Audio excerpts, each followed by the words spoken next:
हाय, मैं हूं चंदन कुमार और प्रोग्रामर्स यूट्यूब चैनल पर मैं एक सीरीज लाने वाला हूं जिसका नाम होगा लर्न जावास्क्रिप्ट कोडिंग। और ये आपको प्रोग्रामर्स यूट्यूब चैनल पर मिलेगा। हम यहाँ पर बेसिक स्कोप यहाँ पर जो होगा हमारा सीखने का वो होगा कि जावास्क्रिप्ट को हम लोग एडवांस एग्जांपल्स के थ्रू समझ पाएंगे, सीख पाएंगे, जिसमें बहुत सारे चीज़ें ऐसी होंगी जैसे कि वो डिज़ाइनिंग को इफेक्ट करेंगी वेब पेजेस पर, और साथ में बहुत सारे एप्लीकेशंस में जैसे यूज़ होने वाले पेमेंट गेटवे वगैरह में यूज़ होने वाले जावास्क्रिप्ट, एडवांस जावास्क्रिप्ट को भी इसमें हम कवर करेंगे, but it will be done in far videos. So हम लोग यहाँ पर क्या है कि एक बिगिनर लेवल से शुरू करेंगे और साथ में हम लोग एडवांस एग्जाम्पल को भी मिक्सअप करेंगे ताकि हमारा कॉन्सेप्ट क्लियर होता चला जाए और साथ में हम एडवांस कोडिंग के बारे में सीखते चले जाएं। So before we started, first we understand that what is JavaScript. तो जावास्क्रिप्ट क्या है, इसे हम लोग सिंपली हम लोग समझ सकते हैं कि JavaScript is used to create dynamic and interactive web pages such as drop down menus, animated graphics and dynamic background colors. It can also be used to validate user input, calculate data and control the multimedia. तो ये एक conventional आप कह सकते हैं कि definition है जो कि जावास्क्रिप्ट के लिए यूज़ की जा सकती है। और बट यहाँ पर क्या है कि हम लोग इसे लिटरली अगर समझने की कोशिश करें तो जावास्क्रिप्ट के साथ हम लोग बहुत सारी चीज़ें कर सकते हैं, जैसे कि वेब पेज में जो उसकी स्टाइलिंग है, उसको डिज़ाइनिंग है, उसे चेंज कर सकते हैं, और जैसे कि ड्रॉप डाउन मेन्यूज़ वगैरह, इंटरैक्टिव, ल्यूक्रेटिव और इंटरैक्टिव डिज़ाइंस बना सकते हैं। साथ ही हम लोग मैथमेटिकल कैलकुलेशंस वगैरह भी वेब पेजेस पर जावास्क्रिप्ट के मदद से कर सकते हैं। तो बिफोर वी स्टार्ट मैं आपको अपना एक सेटअप शो कर देता हूँ। यहाँ पर आप जैसा कि देख रहे हैं कि मैंने क्या किया हुआ। मैंने सबसे पहले मैं आपको ये बता दूँ कि आई हैव इंस्टॉल XAMPP, ठीक है।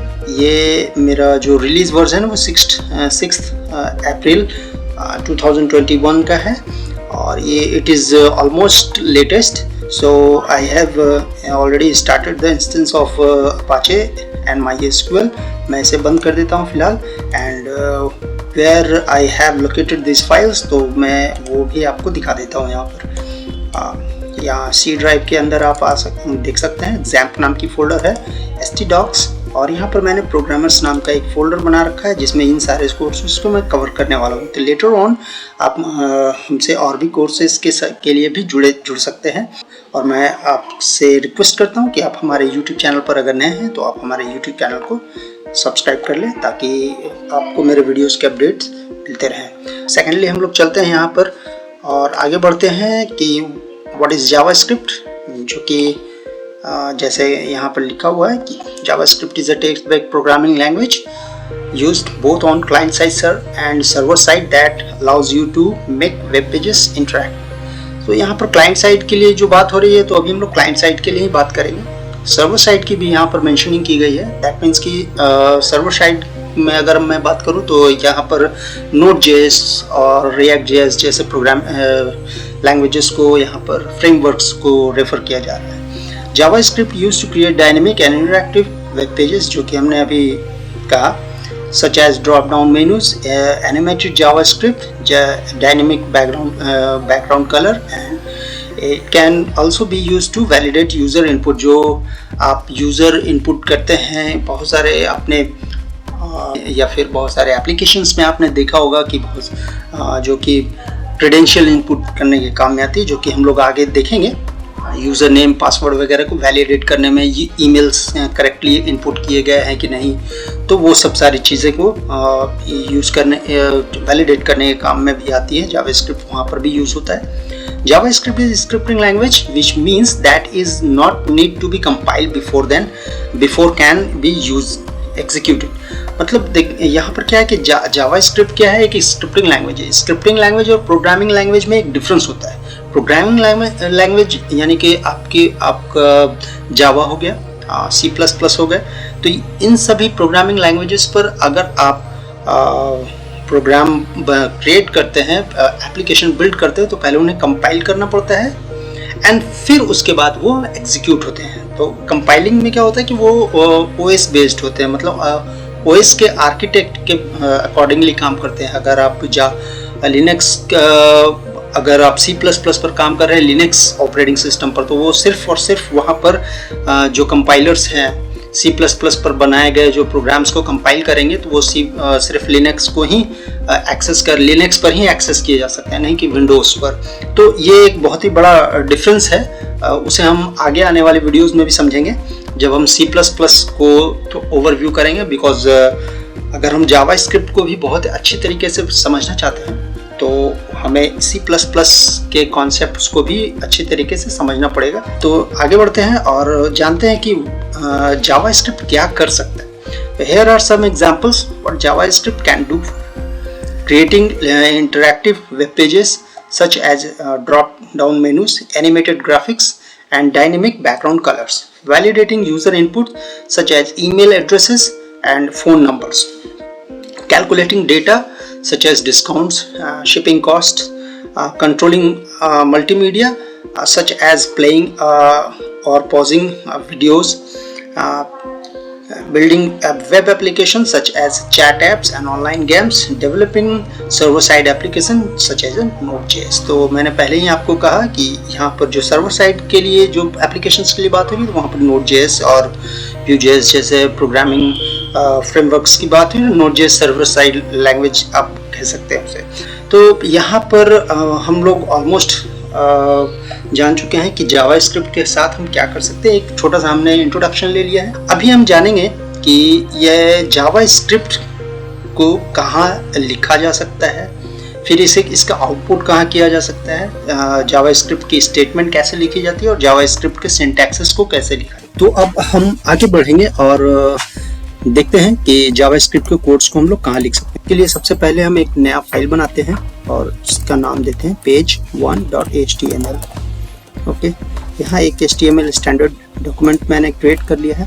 अब मैं आपको ये बता दूं कि जावास्क्रिप्ट 3 प्रकार से आप चाहे तो HTML पेज पर लिख सकते हैं।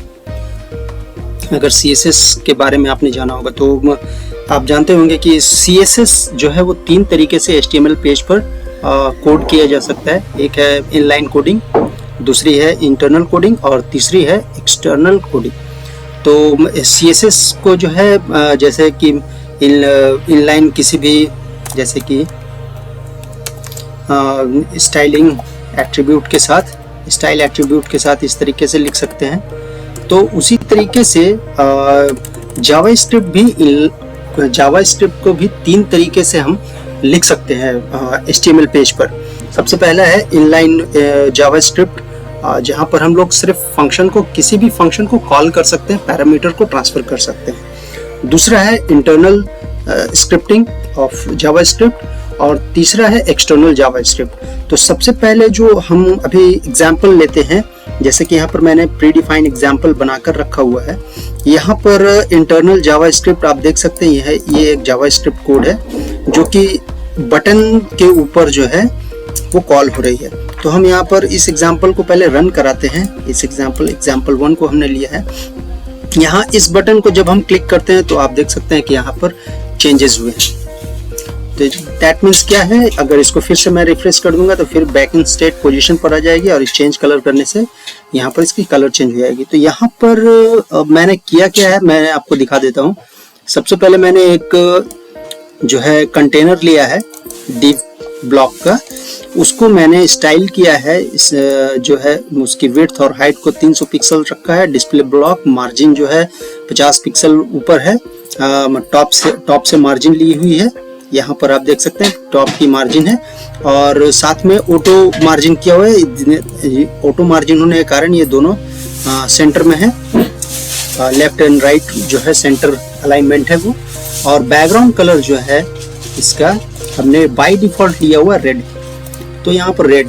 अभी क्या है कि जब हम इस बटन को क्लिक करते हैं, ये बटन चेंज कलर बटन यहाँ पर जो है इसको क्लिक करते हैं तो चेंज कलर फंक्शन यहाँ पर फायर होता है और ये जो है इसकी स्टाइलिंग को है को हम लोग जावास्क्रिप्ट को के थ्रू चेंज कर देते हैं तो ये पीली हो जाती है। दूसरा एक एग्जांपल ले सकते हैं हम लोग यहाँ पर जो कि ये है।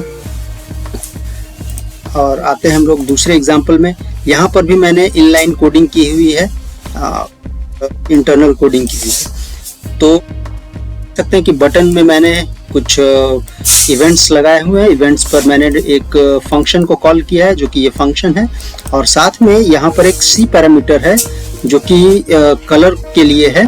तो मैंने यहाँ पर कलर के वैल्यू को कैप्चर करने के लिए इस पैरामीटर को यहाँ पर ट्रांसफ़र किया है और यहाँ पर मेंशन किया है। तो ये भी एक जावास्क्रिप्ट स्टेटमेंट है। तो यहाँ पर मैं बताना चाहता हूँ कि क्या हो सकता है इससे। मैं पहले इस कलर को सेलेक्ट करूँगा और कलर को सेलेक्ट, जैसे ये कलर सेलेक्ट हो गई और चेंज कलर पर क्लिक करूँगा तो जो कलर यहाँ पर मैं सेलेक्ट कर रहा हूँ वही कलर यहाँ पर चेंज हो जाएगा। ये हो सकता है, ये जावास्क्रिप्ट के थ्रू यही काम किया जा सकता है, ये सब काम किए जा सकते हैं। तो ये एग्जांपल आपने एक देखा अभी। अब मैं इसमें आपको एक्सटर्नल और इंटरनल वाली जो बात है वो भी बता देता हूँ। ये जो मैंने अभी यहाँ पर जो लिखी है ये कोडिंग, ये इनलाइन कोडिंग है जावास्क्रिप्ट की, और ये इंटरनल कोडिंग है जावास्क्रिप्ट की। ठीक है, इंटरनल जावास्क्रिप्ट जो है किसी भी HTML पेज पर या फिर PHP या ASPX के पेज पर जावास्क्रिप्ट टैग्स के अंदर लिखी जाती है। तो सिंपली मैंने क्या है, यहाँ पर मैंने एक H1 टैग लिया हुआ है और यहाँ पर मैं क्या करता हूँ, इस पेज को कॉल करता हूँ। तो ये पेज स्टार्ट होने के बाद जो है यहाँ पर कुछ भी नहीं आ रहा है क्योंकि मैंने H1 के अंदर कुछ भी अभी नहीं लिखा हुआ है। तो मैं यहाँ पर लिखता हूँ this is my heading. Okay, तो यहाँ पर this is my heading print हो रहा है। अब मैं क्या करता हूँ कि जावास्क्रिप्ट की मदद से मैं चाहता हूँ कि ये चेंज हो जाए, तो मैं कुछ ऑल्ट्रेशन वगैरह करूँगा। तो मैं क्या करूँगा कि मैं डॉक्यूमेंट को पहले लेता हूँ। डॉक्यूमेंट क्या है? डॉक्यूमेंट एक रूट क्लास है जो कि ये पूरे डॉक्यूमेंट को टारगेट करता है। इसके बाद में इसके बारे में जो है हम लोग बाद में आने वाले वीडियोस में डिटेल्स में समझेंगे कि डॉक्यूमेंट एक्चुअली में है क्या।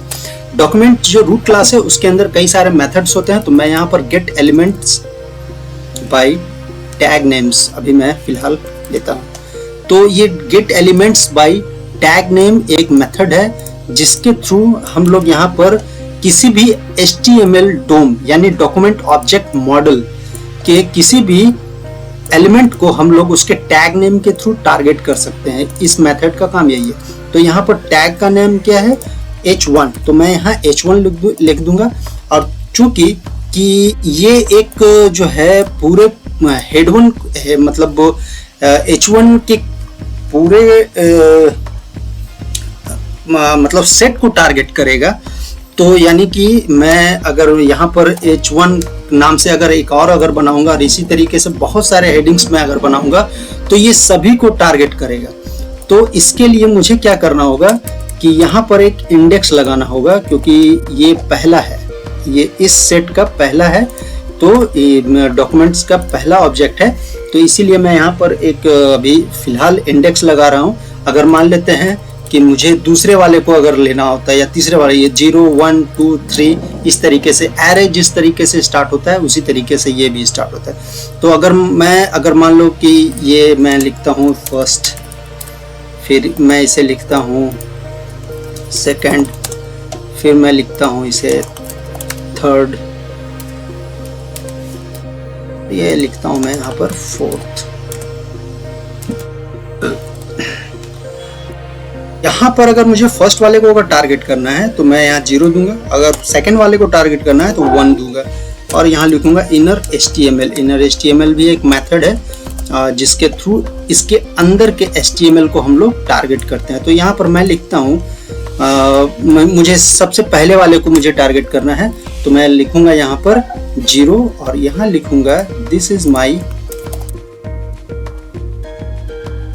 JavaScript heading. ओके, अभी क्या है कि इसे मैं कमेंट कर देता हूं और सबसे पहले देखता हूं कि बिना जावास्क्रिप्ट के मेरे पास क्या है आ रही है, ये सब आएंगे। तो अभी इसके आने के बाद मेरे पास क्या आती है, क्या मेरे पास स्क्रीन पर प्रिंट होता है? तो देखिए सबसे फर्स्ट वाला जो है वो चेंज हो गया अपने आप, क्योंकि ये जावास्क्रिप्ट ने इसे चेंज किया है। अगर मैं यहाँ पर 1 कर दूं तो ये दूसरे वाले को चेंज करेगा, अगर मैं इसी को यहाँ 2 कर दूं तो ये तीसरे वाले हेडिंग को चेंज करेगा, और अगर यहाँ पर मैं 3 कर दूं तो ये चौथे वाले को करेगा। तो ये इस तरीके से जावास्क्रिप्ट काम करता है। अब मैं बता देता हूँ आपको कि एक्सटर्नल जावास्क्रिप्ट क्या है। ये तो इंटरनल जावास्क्रिप्ट होगा, और फर्स्ट वाले में आपने इनलाइन जावास्क्रिप्ट देखा, ठीक है। अभी मैं बताता हूँ कि आपको एक्सटर्नल जावास्क्रिप्ट कैसे लिखा जाता है। मैं यहाँ पर किसी भी फाइल का नाम ले लेता हूँ, ठीक है। फाइल के लिए मैं क्या करता हूँ, यहाँ लिखता हूँ स्क्रिप्ट। मैं किसी भी नाम से ले सकता हूँ, लेकिन अभी मैं फिलहाल script.js जावास्क्रिप्ट का एक्सटेंशन है, तो मैंने जावास्क्रिप्ट की फाइल को ले लिया। अब यहाँ पर मैं सिंपली क्या करता हूँ, लिखता हूँ अलर्ट। एंड अब मुझे क्या है कि इस फाइल पर मुझे ये जावास्क्रिप्ट कॉल चाहिए, क्योंकि जावास्क्रिप्ट को आप डायरेक्टली इस फाइल को एक्सेस नहीं कर सकते हैं। आपको किसी न किसी तरीके के HTML, PHP या ASPX जैसे या जावा के .jsp पेजेस की जरूरत पड़ेगी उसको कॉल कराने के लिए। तो मैं फिलहाल के लिए इसको बंद कर देता हूँ, कमेंट कर देता हूँ, और अभी मैं उसको अटैच करता हूँ। इस फाइल को मुझे इस पेज पर अटैच करना है। तो अटैच करने के 2 तरीके हैं, चाहे तो आप हेड टैग के अंदर अटैच कर सकते हैं, या तो फिर आप बॉडी टैग के अंदर अटैच कर सकते हैं। अब हेड टैग के अंदर कब अटैच किया जाता है किसी भी जावास्क्रिप्ट के फाइल को, ये एक डिफरेंट मैटर है, और बॉडी के अंदर कब किया जाता है ये भी एक डिफरेंट मैटर है। फिलहाल मैं इसे बॉडी टैग में अटैच करूंगा, तो लिखूंगा स्क्रिप्ट और यहाँ लिखूंगा src, और यहाँ पर मैं पाथ को डिक्लेयर कर दूंगा script.js। अगर मान लेता हूं मैं कि ये किसी भी फोल्डर के अंदर होता है, JS नाम के फोल्डर के अंदर होता है, या जावास्क्रिप्ट नाम के फोल्डर के अंदर होता है, मैं इसे रीनेम करता हूँ और लिखता हूँ जावास्क्रिप्ट, ओके। और इस फाइल को मैं इसके अंदर डाल देता हूँ, मूव कर देता हूँ, ये जावास्क्रिप्ट के अंदर फोल्डर के अंदर आ गई। तो यहाँ पर मुझे क्या करना होगा, यहाँ लिखना होगा जावास्क्रिप्ट एंड स्क्रिप्ट, इस तरीके से मुझे ये लिखना होगा। अब मैं क्या करता हूँ कि इसे एक बार फिर से रिफ्रेश करके देखता हूँ। तो यहाँ पर जो मैंने सिंपली एक फंक्शन को कॉल कराया था, अलर्ट एक फंक्शन है जो कि इंटरनल जावास्क्रिप्ट की लाइब्रेरी में डिफॉल्ट डिक्लेयर्ड होता है, उसको सिर्फ कॉल कराने के लिए हम लोग अलर्ट को लिख सकते हैं। तो ये क्या है, ये फंक्शन को मैंने अलर्ट को यहाँ पर सिर्फ कॉल कराया था, तो यहाँ पर आप देख सकते हैं कि अलर्ट यहाँ पर कॉल हो रहा है। अगर मैं इस फंक्शन को हटा दूंगा तो यहाँ पर आप ये सेव करना होगा, और अब जो है सकते हैं कि अब वो फंक्शन कॉल नहीं हो रहा है। सो अभी क्या है कि मैं इसे यहाँ पर रखता हूँ। तो आपने इस वीडियो में देखा कि जावास्क्रिप्ट क्या है, जावास्क्रिप्ट क्या कर सकता है, ये हमने जाना, और साथ में हमने इनलाइन जावास्क्रिप्ट, एक्सटर्नल जावास्क्रिप्ट और इंटरनल जावास्क्रिप्ट, ये तीनों जावास्क्रिप्ट को हमने देखा। अब अगला वीडियो जो होगा उसमें हम लोग बात करने वाले हैं कि जावास्क्रिप्ट के वेरिएबल्स कैसे डिक्लेयर होते हैं। जावास्क्रिप्ट में जो अभी मैंने आपको ये बताया कि ये स्क्रिप्ट टैग को अगर आप एक्सटर्नल जावास्क्रिप्ट को एम्बेड करते हैं तो वो कब हम बॉडी टैग के अंदर एम्बेड करते हैं, कब हेड टैग के अंदर एम्बेड करते हैं, ये सारी चीज़ों को, ये सब चीज़ें जो है वो किसी भी एप्लीकेशन को, आपके एप्लीकेशन को स्पीड करने के लिए बहुत ही ज़रूरी होती है। तो अब इस वीडियो को ज़्यादा लंबा ना खींचते हुए हम लोग मिलते हैं अगले वीडियो में। तब तक के लिए आप अपना ध्यान रखें and see you in next video. Bye bye.